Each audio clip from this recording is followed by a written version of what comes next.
Your fitness business podcast snapshot. Why few companies survive, fewer flourish, but most of them fail. Some of the reasons for failure and similarities of those that flourish. All of that and more coming up in today's show.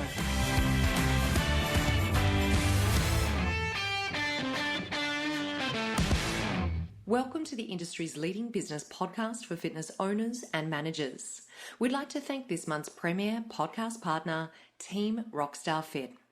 Team Rockstar Fit is the award-winning mastermind group for women in fitness to expand their careers online in partnership with Beachbody. Don't get left behind in the industry.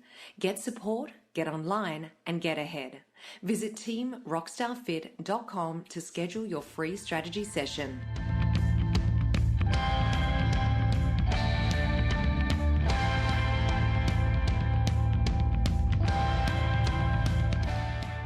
Welcome along to the show, everyone. I'm your host, Chantal. Thank you so much for choosing to spend the next 30 minutes right here with me. My special guest for today's episode is Bill Flynn. Bill has more than 30 years experience working for and advising hundreds of companies, including startups where he has a long track record of success. He's had 5 successful outcomes, 2 IPOs, and 7 acquisitions, including a turnaround during the 2008 financial crisis. Bill is a sought-after speaker for Vistage, YPO, and well-known business conferences. He's also a multi-certified growth coach, is certified with distinction in the Foundations of NeuroLeadership, and is a Certified Predictive Index Partner. His upcoming book, Further, Faster, The Vital Few Steps That Take the Guesswork Out of Growth, is due out in March 2020. And as you're here today, Bill is a speaker at IRSA 2020. And I'm going to let him tell you a little bit more about his session a little later in today's show. Also coming up later today, I recently caught up with Ross Campbell, the founder and CEO of the Fit Summit, and we chatted about the 2020 event that's coming up in Singapore this April. So make sure you listen in after the main interview to hear my chat with Ross. You're about to hear this week's show, but first, thank you to our podcast partner, Team Rockstar Fit.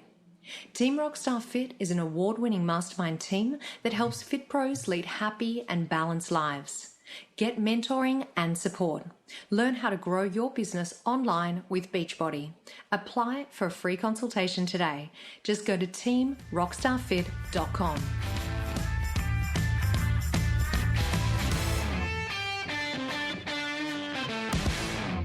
It's now time for this week's interview with my special guest, Bill Flynn. I started by asking Bill, why is it that few companies survive, fewer flourish, but most of them fail? Here's what he had to say. There are a lot of reasons why.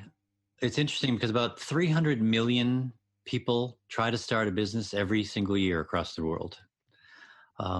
It boils down to about 150 million businesses that are trying to get started, and then a fraction of those, a relatively large fraction of those, actually start a business. But the same amount that start is also the same amount that goes out of business. And most businesses fail, at least in the U.S. If you look at the Small Business Administration numbers, somewhere around 75% or so of businesses go out of business within 10 years. It's a very high percentage. And if you take sort of the startup part out of it, once you get sort of that product market fit of a startup where you're actually found a problem worth solving, and then you're solving in a way that people will actually pay you for it, most actually die from indigestion, not starvation. They try to do too many things, and they get sucked into what I like to call the tyranny of the moment, and their businesses just fail. They just aren't able to sustain. The others that make it, unfortunately, they don't necessarily flourish yet. They're surviving, and it's through some sort of Herculean effort and a lot of time and energy. When I talk to business owners, I do that. I probably talk to 200 CEOs a year or so, and I ask them about how many hours they put in at the office. And generally, the older the business, the longer time they spend on the business, working, making the business go.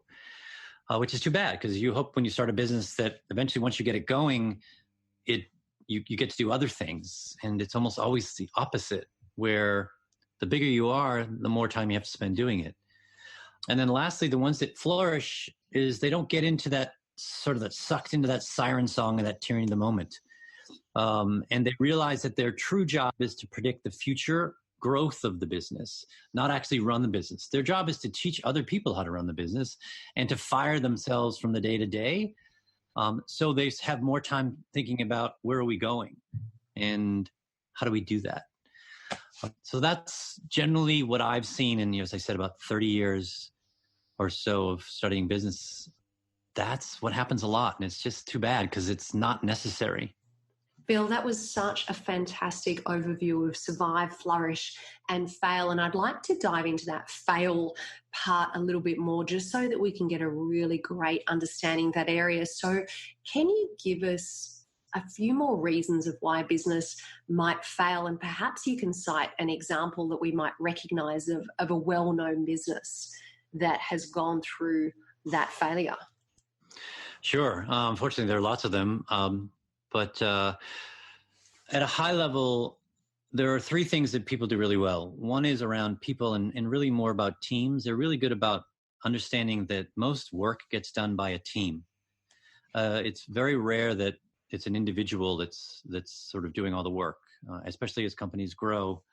Somewhere around 80% or so of people in any organization are on at least one team, and many more are on several teams.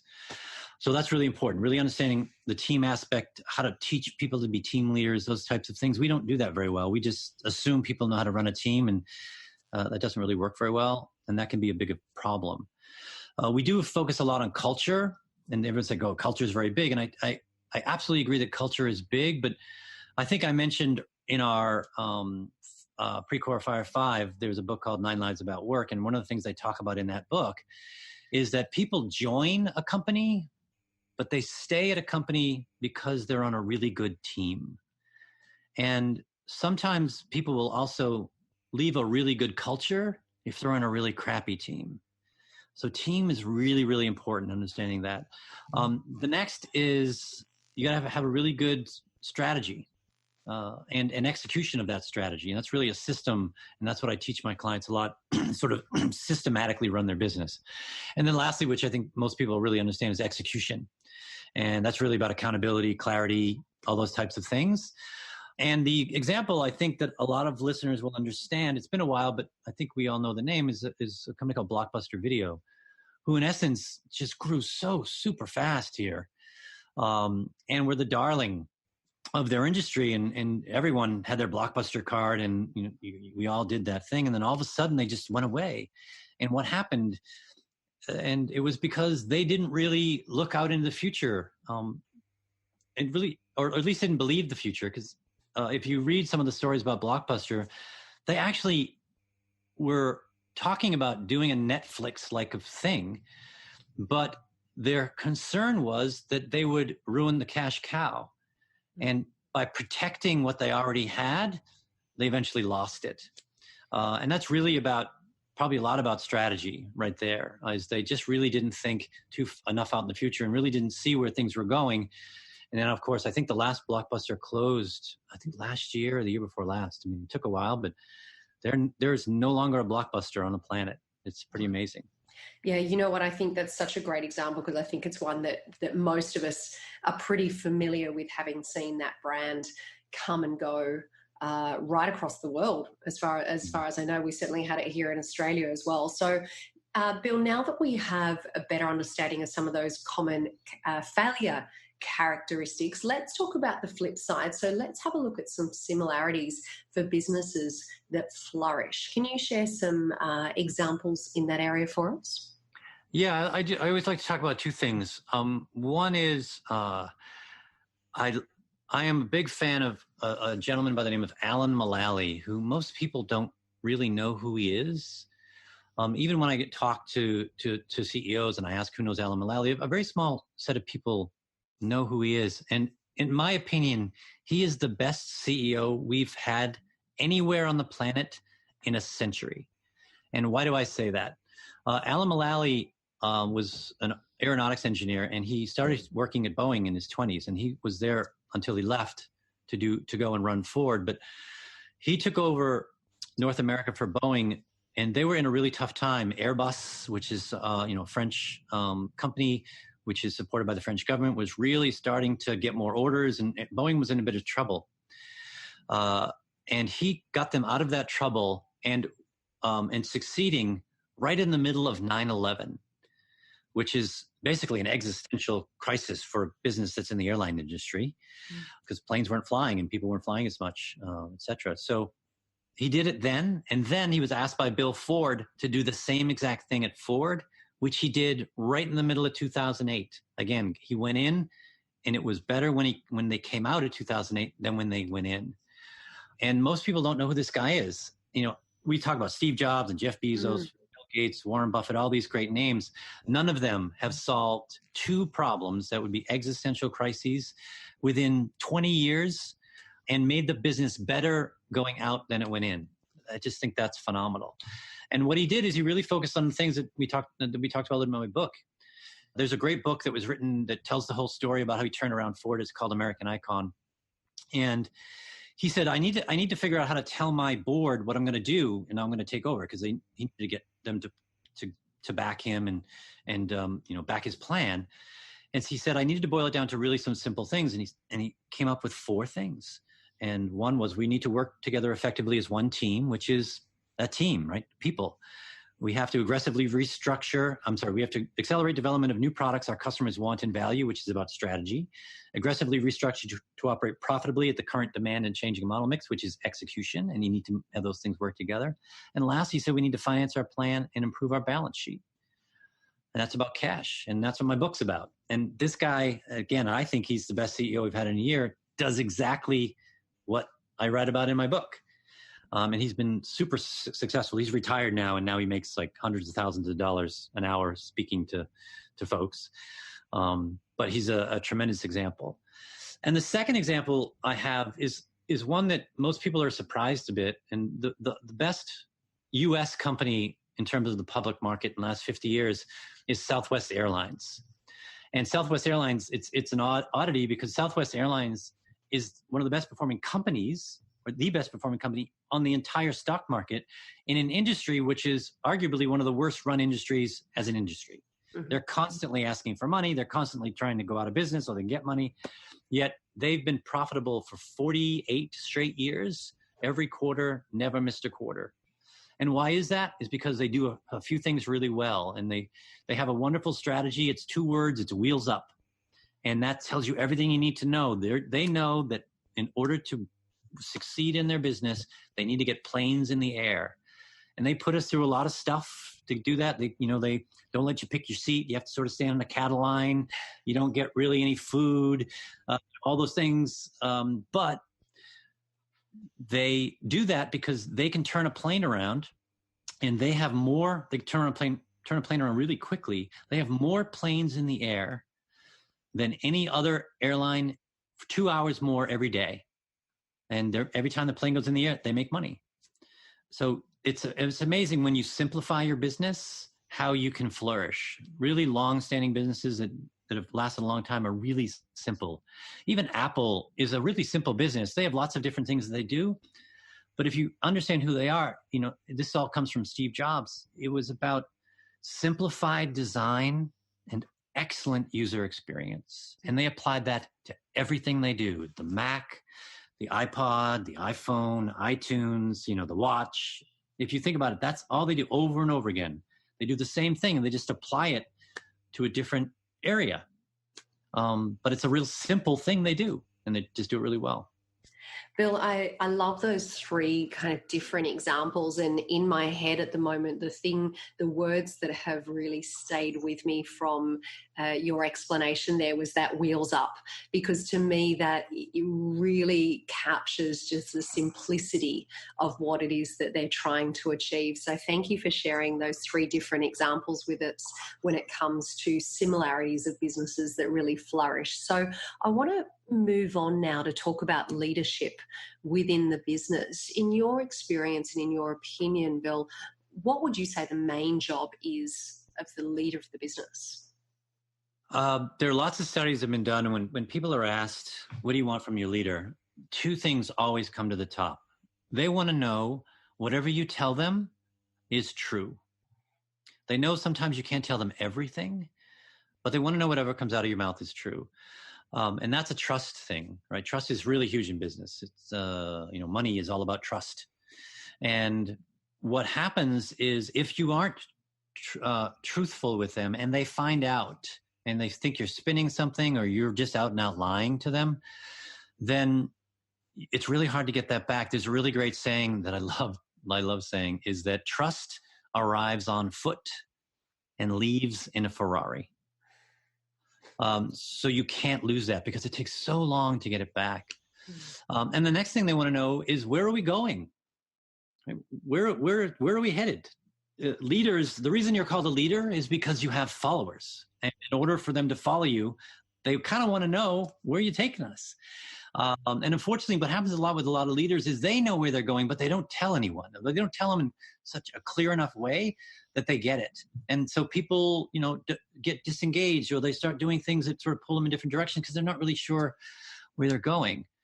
So, the main job of a leader with that as a context really needs to have a cohesive leadership team, because they're going to set the example for the rest of the organization, he or she at the top, and then his or her team. And then their job, as I mentioned earlier, is to predict the future of the business, is to figure out, how do we find some white space that we can dominate and do really well at, like we talk about in Southwest. Southwest has been, they're in an industry where there are lots of different players, but no one's been able to touch them for 50 years. Why is that? Because they've really focused on looking out at the future. Same with Apple, right? They're always looking out at the next thing. Where are we going next? If you can carve enough time out of your day, your week, your month to start thinking about the future, you're going to be a really good leader. I mean, there's got to be purpose and passion in there. Of course, you've got to make sure that you really take fullest advantage of your strengths or your core competencies. You've got to build something that your customers want and value, which is really important, or provide something. Obviously, in the fitness industry, it's more of a service. But you want to be able to do something where your best customers, not all customers, your best customers, because that's where your profit is, right? They're going to come back time and time again. They're not going to really argue with you that much on the cost of things, because they find the value. Some of them will say, well, they won't tell you, but they'll say they pay even more if you charge it, because they love it so much. And if you can do that and really sort of have that economic engine, like that plane, like getting those planes in the air like Southwest, that's their engine.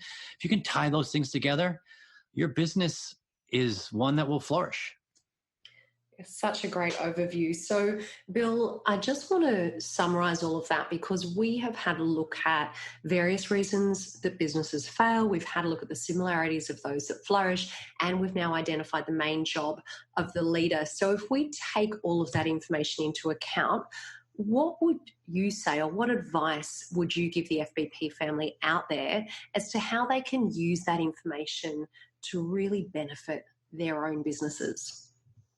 Yeah, so I'm a essentialist, and I can give you tons of things to do, but I'm always about the one thing. What's the one thing to get you started? And I would say read, watch, do whatever it is, everything you can on teams and how to run a really great team. There are some really great resources out there. I mentioned one already, Marcus Buckingham, who's done research on teams since he ran Gallup, and now that he's at ADP and he did it on his own, he's written books about it. There's this wonderful author, I think she's a Princeton professor. Her name is Amy Edmondson, and she actually has a book called Teaming, TEAMING. There's a group that I work with called the NeuroLeadership Institute, and they're all about how to, bring the brain into work and understand how the brain, the brain affects people, and how people we're really kind of a little crazy, and we should understand that, and sort of, as you're a leader, knowing that about people, we're highly emotional beings. We're mostly emotional and a little bit rational. Yet we act as if everyone should be rational all the time. And that's just not true. And will cause you to make some decisions that maybe aren't the best decisions that you should have. So I would do that. I would focus on teams, read everything you can up on teams, how they work. Google has done a really cool project over 5 years called the Aristotle Project. And they said, why do we have some teams that are performing better than others? And they went and researched, and they found out a few things, and they talk about those things in that. One of the biggest things they found was that great teams are typically made up of a diverse set of cognitive differences, not necessarily gender, race, etc., although that sometimes lends itself to cognitive differences. But diversity is really about cognitive diversity more than anything, because you want disparate viewpoints, and that helps you to have a better view of everything so you can make better decisions. And you have that, and then everyone needs to be heard. A really great team meeting is when everyone gets their say, feel like they're acknowledged, and they've sort of said their piece. So when a decision is made, even though it might not go the way they wanted, they can align in behind it. It's usually we start to either do some cognitive dissonance or actually active, working against the decision when we feel, it wasn't fair. No one listened to me, or no one even bothered to ask me, or whatever. If you want to make sure you do those kinds of things. So that's what I would say. To really start with team stuff. I love the simplicity of that, Bill. And can I just check, did you call that Google study was the Aristotle study? Is that correct? Yeah, the Greek guy. So I do know the Greek guy. So team, you know that I will be grabbing all of those links that Bill just mentioned, and we will put those in today's show notes. So we wrap up our interviews, Bill, with our FitBizpirations. So to finish off today, can you leave us with your top 3 tips on getting started, or what we need to do first? Although I think we're going to go out and focus on teams. But what do we need to do first to get started with all of the information that you supplied to us today? Get your pen ready now for Keep Me's FitBizpiration. Yeah, so I'm going to do 2 things. One is I like to end any of my talks with sort of something that I believe, which is I imagine a day when you and every member of your team springs out of bed each morning, excited to get to work. Countless customers of yours are raving fans, and your entire team goes home every day fulfilled and happy, looking forward to the next workday instead of just the weekend. You do this all while working fewer hours and having more time with your friends and family and much less stress. How do you do that? You have to focus on just a few things. And I think those few things are, 1, why performance is a team sport. It really is. Teams do everything, as we said earlier. The second is, how do you run your business as a coherent system? If you want to scale your business, there has to be some predictability in it. There has to be some ability to have some repeat things, and routine helps with that. So we run meetings this way. We do change this way. This is how we make decisions. And if everyone sort of gets that, then you're there. As we mentioned Southwest already, is you could go to anyone on the tarmac, anyone at any flight attendant, anyone checking you in. And if you ask them, hey, what's your company's strategy? They'll all say the same thing. They'll say wheels up. They all know what it is, and they're all working towards it. So you have to sort of build a system. And then lastly, you have to really understand how and why cash rules. Revenue is vanity, profit is sanity, and cash is king. Cash will never lie to you. All the other things on your profit and loss and balance sheet, you can make those up. You can make up profit. You can move money around, but cash will never lie to you. If you run your business from a cash basis forward, saying, how much money do we need next year or the next 10 years in order to do all the things we want to do? Because those cost money. You can certainly go out and borrow money, but that's not always optimal, and you have to pay it back. And sometimes people get in your business and you don't really want them there, but you have no choice because you owe the money. Mm-hmm. So those 3 things: why performance is a team sport, how to run your business as a coherent system, and how and why cash rules. Keep Me, smarter member retention. KeepMe.ai. Thank you so much to Bill for those great tips. Now let's dive back in where Bill is about to tell us all about his IRSA 2020 session. It's more of a workshop than a speech. I don't like to speak. I like to help people. And the way to help people is to get them to do stuff. And so it's very interactive. If you're looking for an interactive session, you're going to talk to each other. You're going to talk to me. I'm going to throw some things out and get people to sort of engage. I'll probably have lots of sticky notes and things that I'll have you fill out, and we'll put them up there. If you're going to join, I'd say, hey, bring your biggest barrier to growth, and we'll put that down. And in 45 minutes, hopefully I'll touch on that a little bit so you can take away something. I like to say, when you're done and you go back to work on Monday, you'll actually have something that you can do, and you'll know what to do. You'll know the steps to take. That's really what the session's about. That sounds phenomenal. Thank you so much for that overview. And like I mentioned, we'll pop a link in today's show notes for URSA 2020. And one last thing, for anyone that missed the Pre-Core Quickfire 5 last week, we did talk briefly about your upcoming book launch, Further Faster, the vital few steps that take the guesswork out of growth. And I know we've touched on a little bit today, but just give everyone a really quick overview about your book launch in March. Yes, probably, hopefully middle of March, right about when URSA is happening. So the book is more of a prescriptive book than anything. I'm not a big theory guy, waving hands and saying, oh, you should do this, you should do that. I actually give you stuff to do. You can read the book and you can follow along. You can also go to my website as you read the book, and there's exercises and all sorts of things you can do there. There's other resources that you can use to help you if you're a do-it-yourselfer. It's not a very long book. It's not hundreds and hundreds and hundreds of pages, but it's a very practical, it's a simple, practical, and actionable book that you can use, again, to help you first fire yourself as much as you can from the day-to-day of running your business, so you can have more time thinking about where the future of your business goes, because you can't actually do and think at the same time. It's impossible. So you have to create that space. If you're always in the business, you're going to run into trouble. Eventually, you're going to have, you're going to hit a wall, or you're going to stall, or even worse, things might get pretty bad. And those are preventable things. But you have to start thinking about, how do I start doing less so my business can start doing more? Bill, that sounds absolutely fantastic. So we will stay in touch over the next couple of months, and when that book is ready to launch, we'll make sure that we include a link in today's show notes. I want to thank you so much for joining me today. I've really thoroughly enjoyed our conversation, and as I said, I cannot wait to hear you speak at URSA 2020. So thank you for taking the time and joining us today. Looking forward to it. And I am one of you. I was a fitness instructor for many years, so I will at least have something in common with some of the folks there. And I look forward to meeting all of you. Fantastic, Bill. Thank you once again.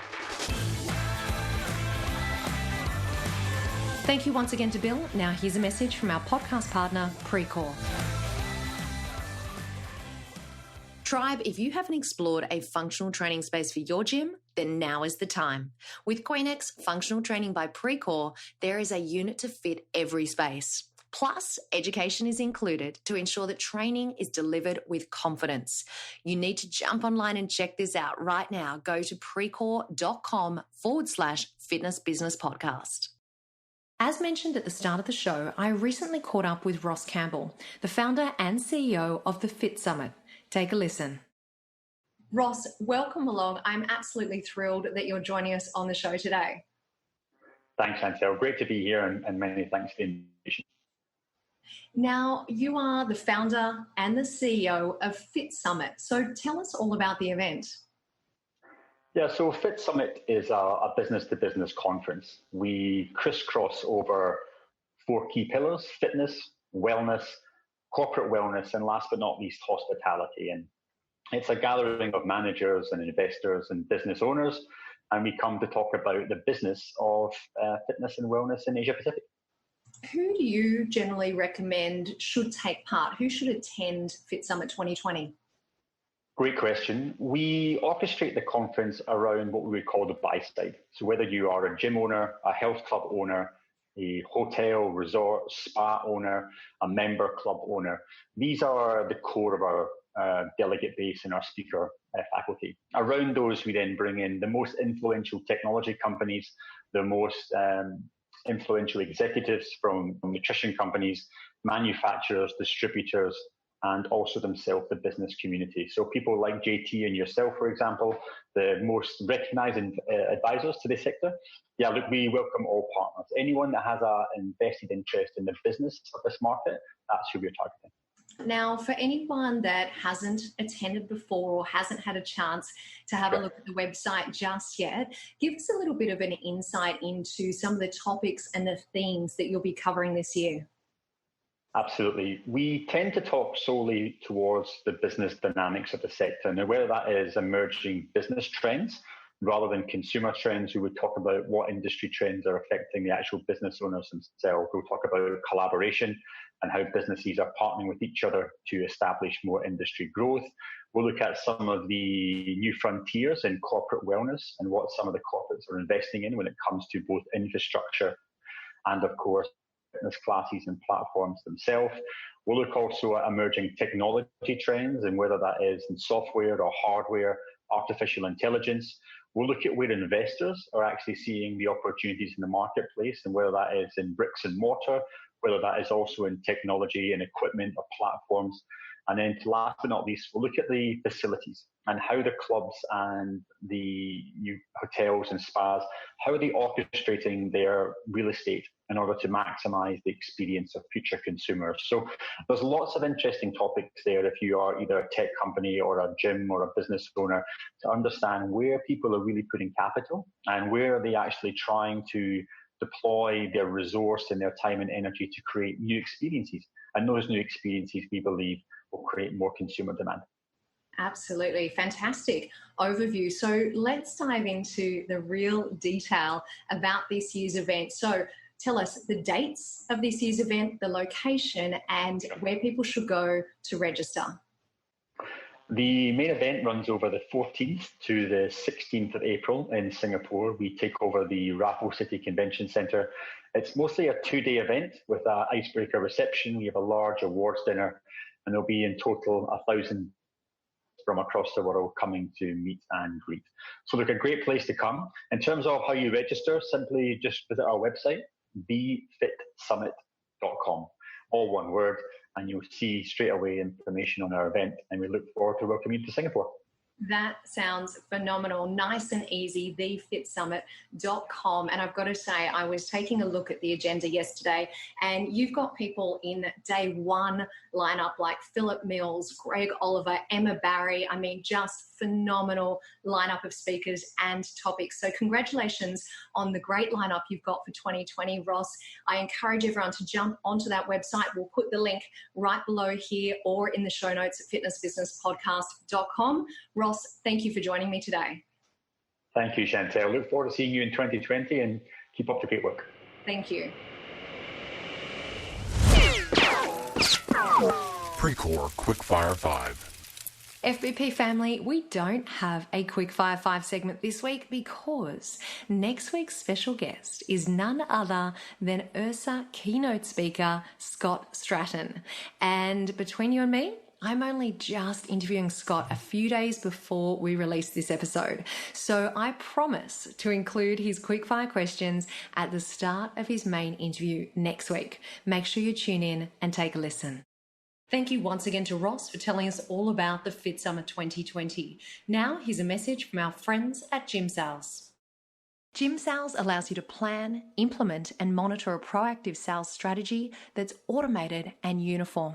You can give your sales team the tools they need to capture, nurture and convert new members, which means it's easier than ever before to grow your member base. Make sure you head over to gymsales.net to find out more information.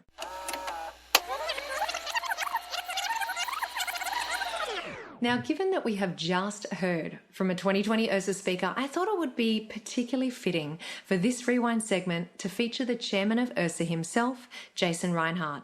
The episode was all about business trends, and during the interview, we talked about insights into fitness marketing, sales, and managing teams, and Jason also shared some great tips for hiring new employees. If you missed that episode, then go to today's show notes at fitnessbusinesspodcast.com, scroll down and click on the link in the timeline for episode 259.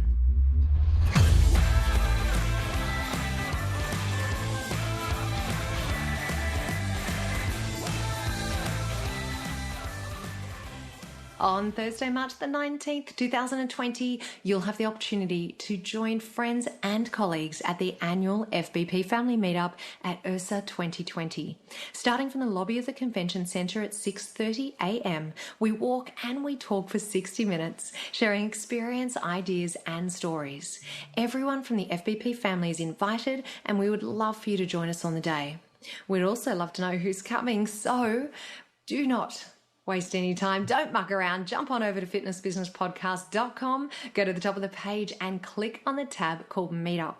Then please register your details for the Ursa Walk. If you need any more info whatsoever, then pop me through an email at chantal@fitnessbusinesspodcast.com. Thank you all so much for joining me for this week's show. A quick reminder that, of course, all the resources and all those links for today's episode can be found at fitnessbusinesspodcast.com. Thank you to our foundation partner, Active Management. Active Management are a fitness business coaching company that help clients all over the world. And this month, I have a business tip for you all. Join the Active Management Facebook community. It's an amazing group and you'll meet like-minded fitness owners and managers from all over the world. All you need to do is go to facebook.com/groups/Active Management Community. It's a highly engaging community where JT from Active Management shares loads of resources. Things like photos from inside gyms, reasons to exercise, a monthly book club, challenges, and even ideas under $50. It's free and it is an awesome community. Once again, just go to facebook.com/groups/Active Management Community. Once again, thank you all so much for joining me. Enjoy your week ahead.